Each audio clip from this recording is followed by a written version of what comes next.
You don't have to move to a forest. You don't have to silence the world to feel peace. Because the real silence isn't outside. It's what happens when the noise inside no longer controls you. In the middle of traffic, deadlines, grief, and distraction, there is still a doorway, not to escape, but to return. Return to the breath. Return to the body. Return to the one place you've forgotten to look. This very moment. Welcome, to Trandy Wisdom, where every story is a compelling truth in a world that moves faster than our breath can follow. Peace often feels like a distant dream, something reserved for monasteries, mountain tops, or a future we never quite reach. But what if peace was never meant to be chased? What if it's already here, quietly waiting in the background of your everyday life? This episode is not a lesson in retreat, but an invitation to return, to the present, to the body, to the sacredness of the ordinary, through stories, insight, and the forgotten art of noticing. We'll explore how stillness can arise in the heart of motion, and how the chaos of the world can become the very ground where peace is born. Let's begin this journey, not away from life, but deeper into it. Chapter 1. A world in chaos.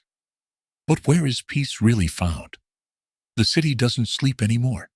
Even in the early hours of dawn, traffic lights flicker against concrete walls, glowing red, yellow, and green in a ceaseless rhythm. The hum of machines mingles with the hurried breath of commuters.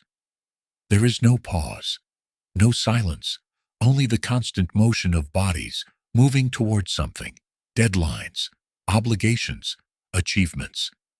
In one corner of the bustling street, an elderly man sits cross-legged near a tea stall. He's not meditating, not chanting. He's simply watching. A stray dog passes by. A leaf falls onto his sandal. He doesn't move. Around him, the world rushes like a river in flood season, yet in his eyes, something still, something untouched. It's a detail easy to miss, but once noticed, it lingers like a soft echo. What has he found that the rest of the world seems to have forgotten?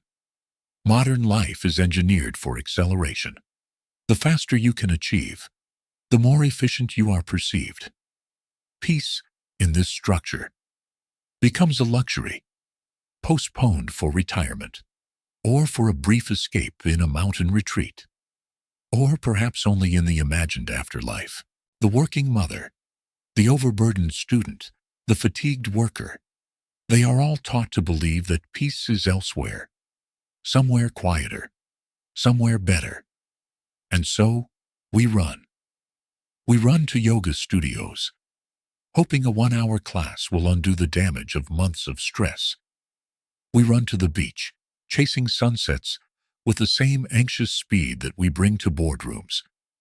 We run to nature, only to bring with us the very mental noise we hope to leave behind. We are tourists of tranquility, never residents, but the human longing for peace is not a modern invention. In the dusty scrolls of ancient monasteries, in the silent caves of the Himalayas, in the forest groves where monks still walk barefoot, the same question echoes through time. Where is peace truly found? Is it in silence, in stillness, in separation from the world? The Buddha's answer was radical. He sat under the Bodhi tree not to escape the chaos of the world, but to look deeply into its heart. What he discovered was not a realm beyond noise, but a mind that is no longer disturbed by it. True peace, he taught, is not about changing the environment. It is about transforming the way we relate to it. This insight defies our cultural conditioning. We've been raised to believe that peace is a reward, something earned only after external achievements are met. It's the vacation after the promotion. It's the long walk after the last child has left for college. It's the silence of an empty inbox or the clean break of a turned-off phone. But what if peace isn't a future prize? What if it's a capacity, dormant and waiting, available here and now? Consider a drop of water falling into a pond. If the surface is still, the drop creates a clear ripple.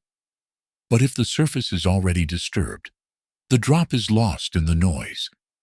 The same is true with the mind. Every moment contains the potential for peace, but we are rarely still enough to notice it. The noise outside becomes amplified by the turbulence within. In a market in Sri Lanka, a young monk walks barefoot through the crowd. Children run past him. Women haggle over spices. Motorcycles weave unpredictably between baskets of fruit. He is not bothered. He walks slowly, eyes lowered. Each step, a conscious return to the present. To the untrained eye, this is just a man walking. But to him, it is a pilgrimage through the sacred landscape of now. The monk's serenity is not found in the absence of noise, but in his refusal to be swept away by it. He walks in the middle of life's chaos, untouched by its urgency. This is not the peace of withdrawal. It is the peace of presence. And this, perhaps, is where modern seekers falter. We look for peace by eliminating problems, minimizing risks, avoiding discomfort. But peace is not the absence of challenge. It is the deep inner stillness that arises when we stop resisting what is. It is not a fortress we build to keep chaos out, but an openness that allows chaos to pass through without leaving a trace. The great paradox is that the more we chase peace, the more it eludes us. We pack meditation retreats with the same anxious energy we bring to work deadlines. We demand peace from others, expecting them to behave in ways that don't trigger us. We fill our homes with calming music and scented candles, hoping they will silence the storm within. But no external arrangement can substitute for internal clarity. Peace does not enter from the outside. It emerges from recognition. What are we trying to recognize? That this moment, as it is, without improvement, without fixing, without judgment, is already enough. That within the breath we are taking now, there is a doorway. That if we stop and feel it, even for a few seconds, we are no longer exiles from peace. We have come home. Of course, this doesn't mean we abandon the world, nor does it mean we deny pain, injustice, or sorrow. Life will continue to challenge us. But peace does not require the removal of difficulty. It requires only the cultivation of a different quality of awareness, a gentle, spacious, non-reactive attention that sees clearly but clings to nothing. In the villages of Myanmar, novice monks are taught to observe a single flame for hours, not to worship it, not to control it, just to watch. The flame flickers with wind, with breath, with shadows. But the task remains the same. Observe, observe, observe. What they are learning is not about fire. It is about the mind. The mind, like the flame, dances. Peace is not in extinguishing it, but in learning to remain still beside it. In the West, we equate peace with pleasure or calmness.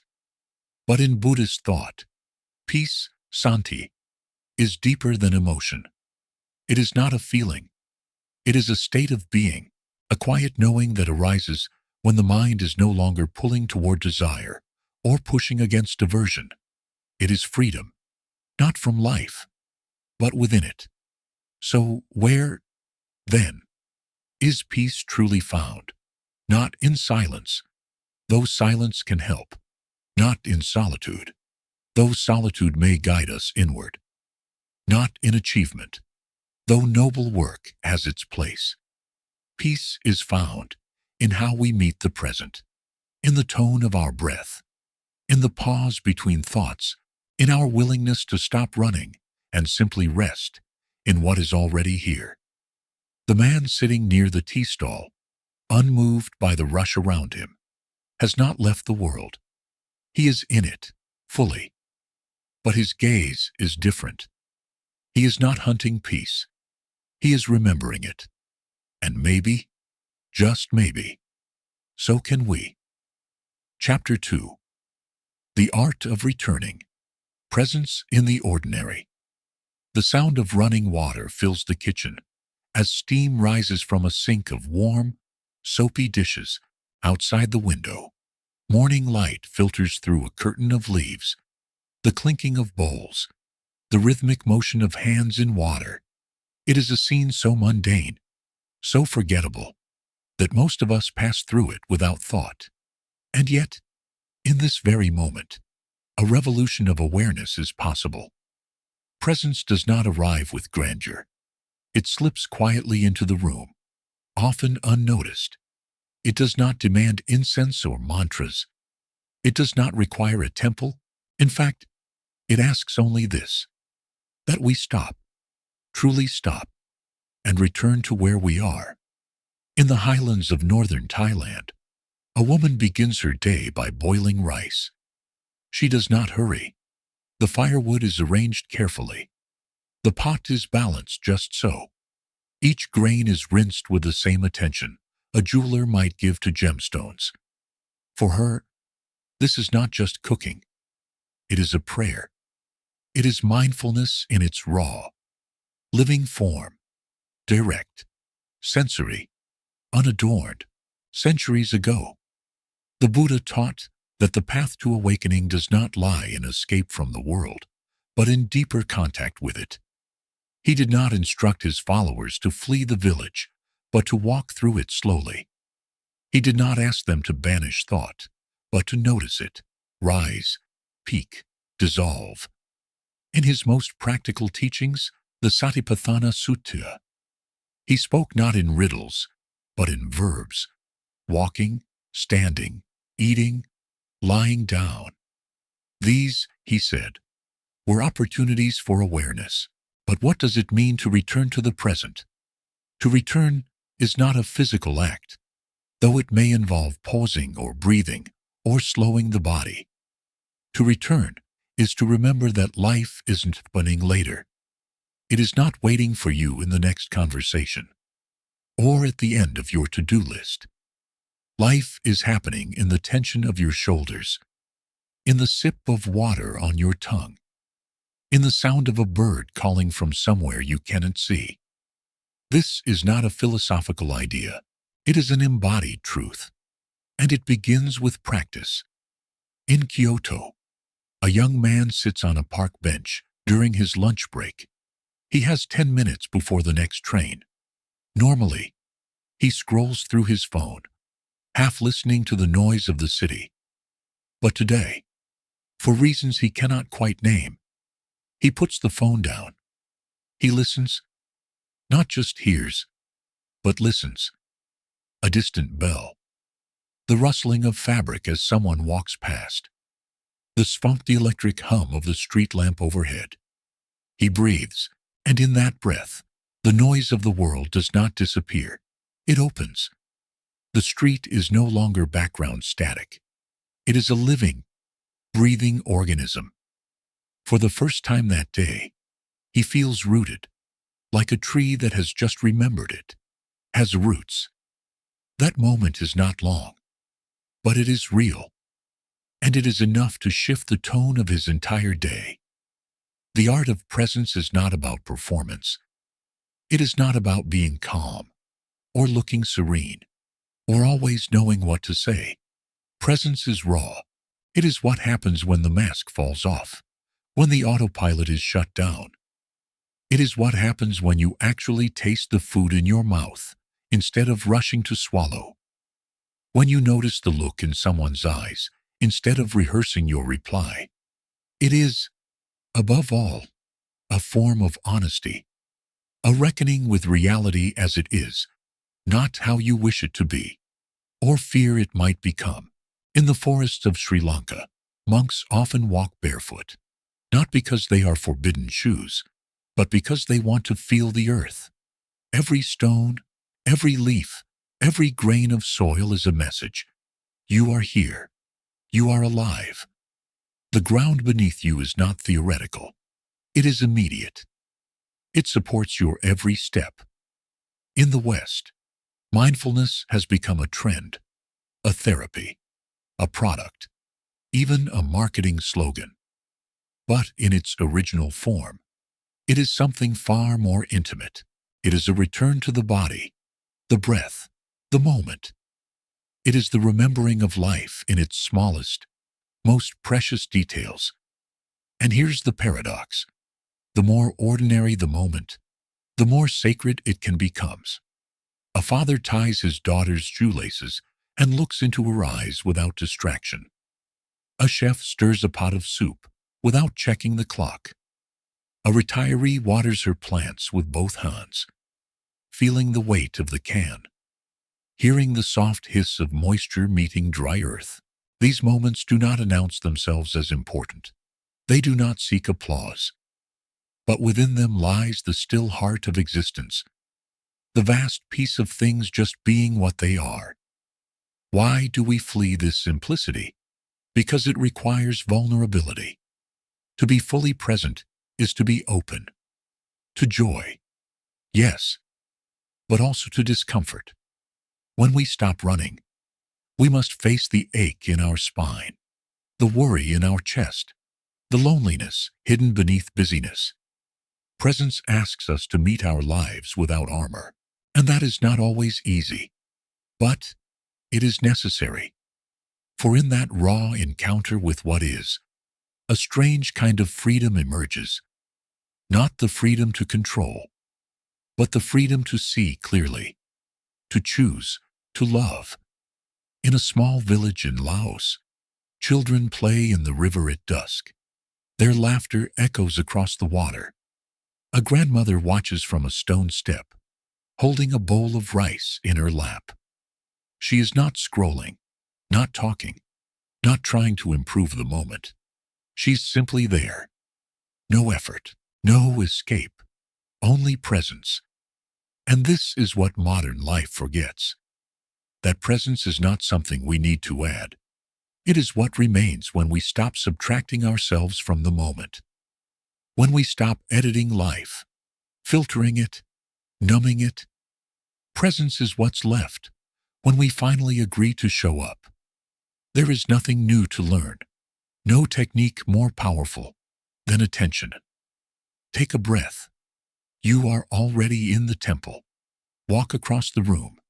That is your pilgrimage. Look into someone's eyes. That is your scripture. The path of return is not long. It is one step, one breath, one heartbeat. And it begins now. Chapter 3. The Deep Inner Shift, Turning Suffering into Peace. On a cold winter morning, in the outskirts of Kathmandu, a man walks through a cemetery trail, scattered with stones and silent prayers.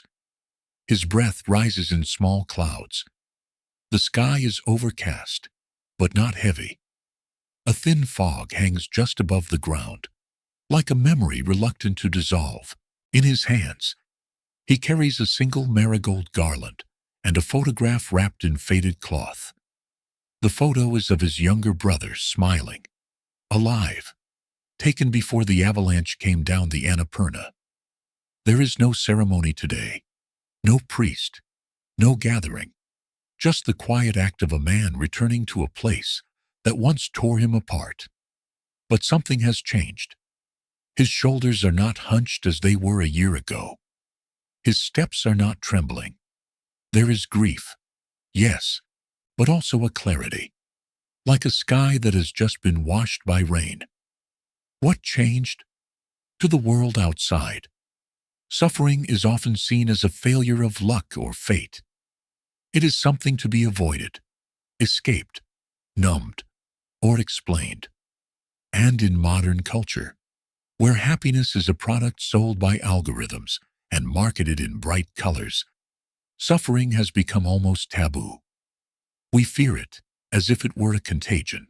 But for those who walk the inner path, the path taught by sages, by mystics, by the Buddha himself, suffering is not the enemy.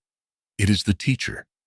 In the Dhammapada, an ancient text from the Theravada tradition, the Buddha states, "Just as a solid rock is not shaken by the storm, even so, the wise are not moved by praise or blame." What is this solid rock he refers to? It is not denial. It is not stoicism. It is a deep transformation of the relationship one has with pain. For the man in Kathmandu, his journey did not begin when his brother died.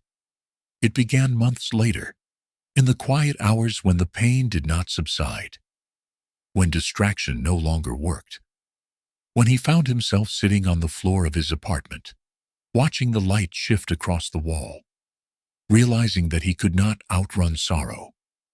In that moment of stillness, something opened, not a solution, not an answer, but a door. It is in these moments, raw, unfiltered, that a shift becomes possible. The shift is not away from suffering, but into it.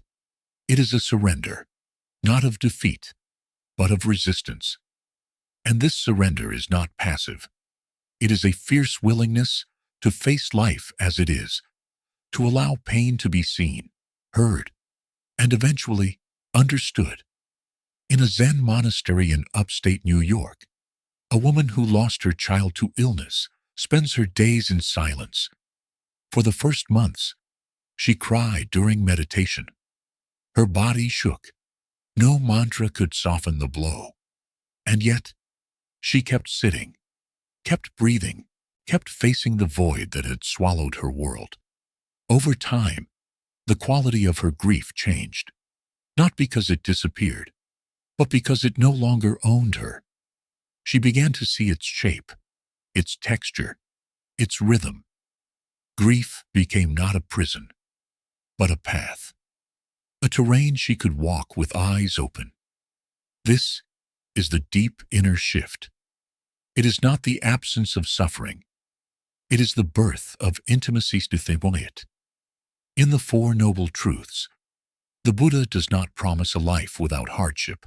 Instead, he offers something much more courageous: the invitation to understand suffering, its origins, its cessation, and the way forward.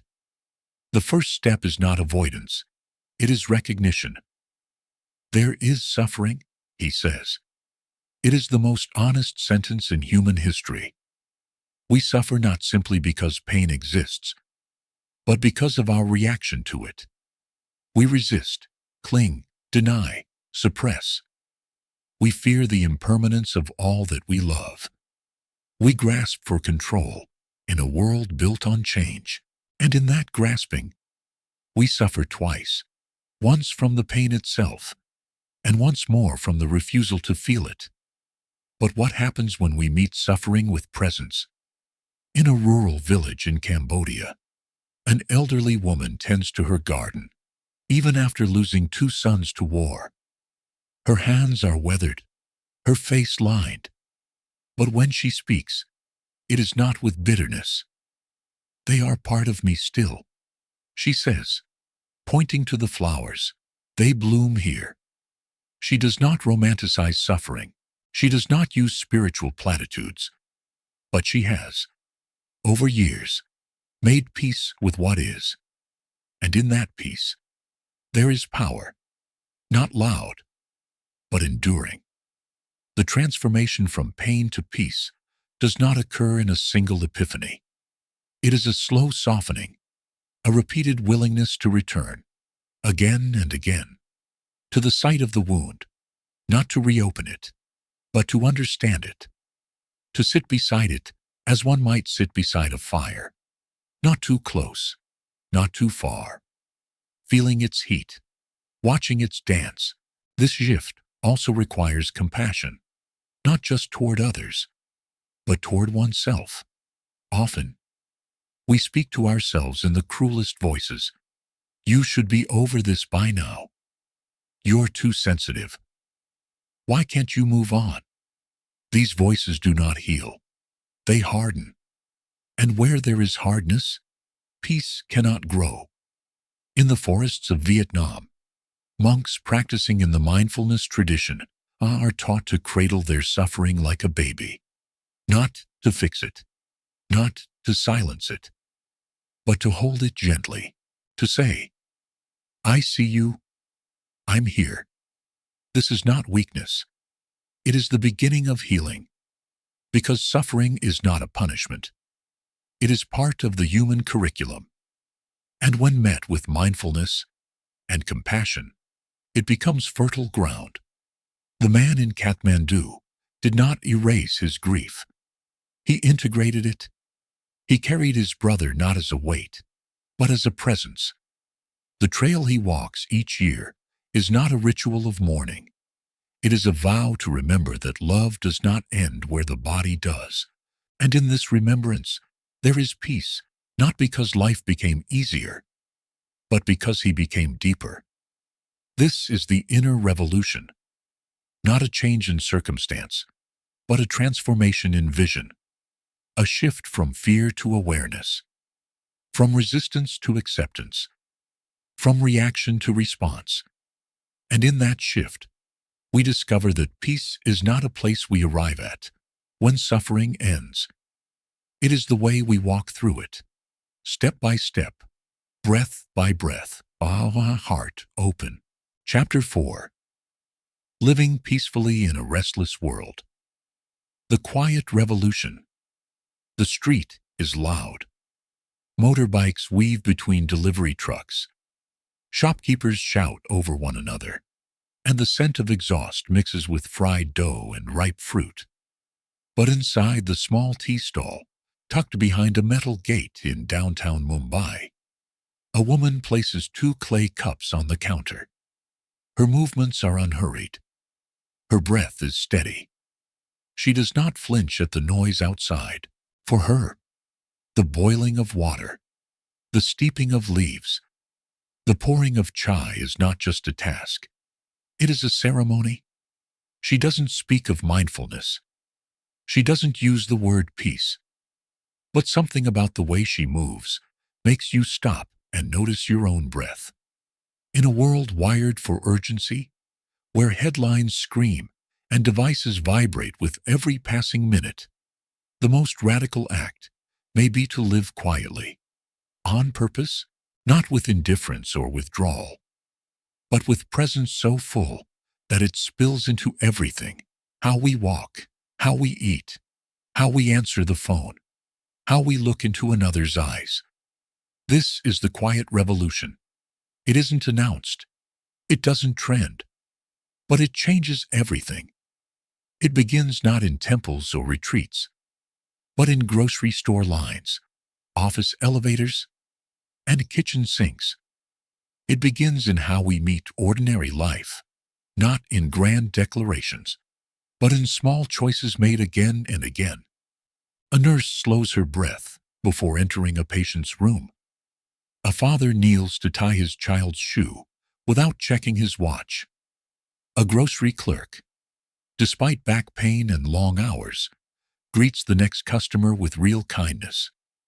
These moments may pass unnoticed by the world, but they are the true seeds of peace. In traditional Buddhist thought, peace, santi, is not the opposite of conflict.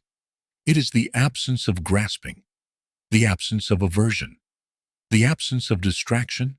But these aren't simply ideas to be believed. They are habits to be lived. A monk in Laos once said, "Peace is not a concept we teach. It is something you feel when you are near someone who has it." We know these people.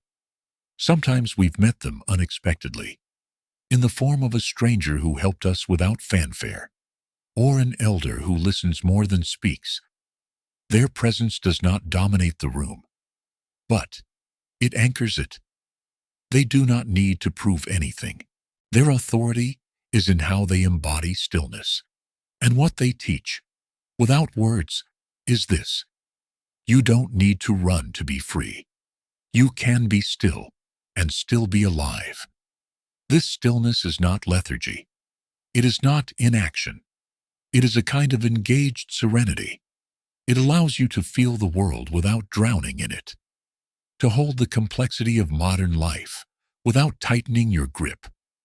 And it is cultivated not by turning away from life, but by turning toward it with open awareness.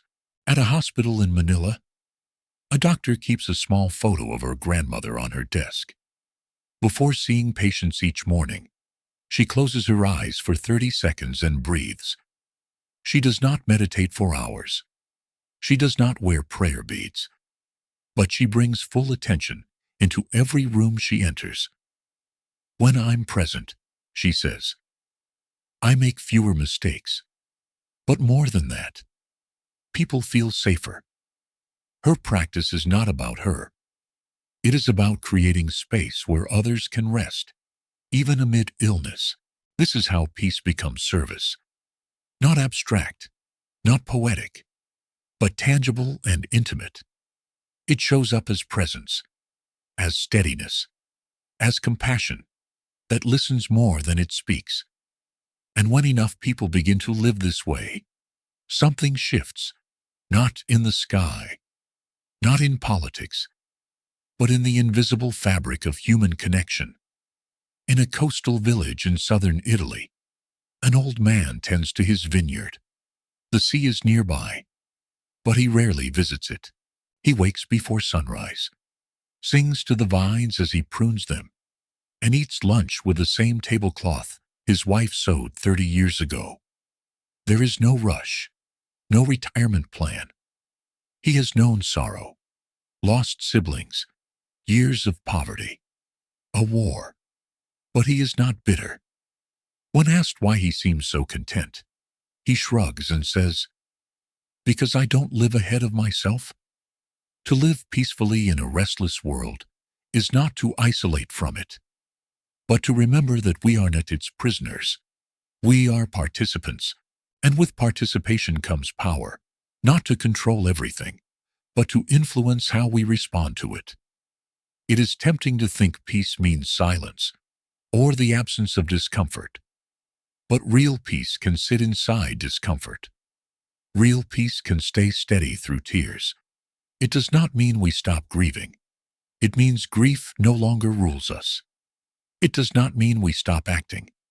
It means we act from clarity, not compulsion. And this peace, once cultivated, is not just personal, it's contagious. A teacher who practices mindful speech changes the atmosphere of an entire classroom. A cook who prepares food with love nourishes more than the body. A bus driver who greets each rider by name begins to repair what cynicism has torn. This is the revolution, quiet, personal, relational, not broadcast, but lived. The world will continue to be restless. We will continue to face injustice, distraction, loss, fatigue. Peace is not about escaping these truths. It is about carrying a different frequency into them. And when we do, even the most mundane spaces begin to shift. The office becomes a zendo. The sidewalk becomes a sacred path. The dinner table becomes a sanctuary. In Uganda, a young woman runs a small tailoring shop. She supports 3 siblings, navigates daily power outages, and worries about rent. But when she sews, her breath slows. Her hands remember the rhythm of her grandmother's stories. She tells her clients, when I sew with a calm mind, the dress fits better. Her shop is not famous, but people come back, not just for the clothes, but for the feeling inside. We live in a time of restlessness, so constant that many no longer recognize it as unnatural. But every time someone chooses to pause before reacting, to breathe before speaking, to listen without interrupting, they shift the current. They interrupt the collective anxiety. They remind others that there is another way. It takes no badge, no title, no robe, just attention, just care. just the willingness to be human with one another, fully, vulnerably, and without hurry. Peace will not be delivered through a single breakthrough or a massive movement. It will rise like mist from the ground, subtle, silent, unstoppable, carried in each act of presence, in each refusal to rush, in each cup of tea offered with both hands. And one day, perhaps, we will look back and realize the revolution was not televised. It was whispered. It was walked. It was lived in the smallest places, by people the world never noticed. But the world changed anyway, because they were there, and they were fully awake. Peace does not arrive with thunder. It doesn't shout above the noise or demand our attention. It waits patiently in the smallest places, a breath fully taken, a moment fully lived, a step fully felt. You don't need a new life to find peace. You only need the courage to meet this one, just as it is, with eyes open and heart soft. If you've ever longed for stillness in a restless world, know that the path is not far. It begins exactly where you are. Thank you for walking with us today. This is Trandy Wisdom, where every story is a compelling truth.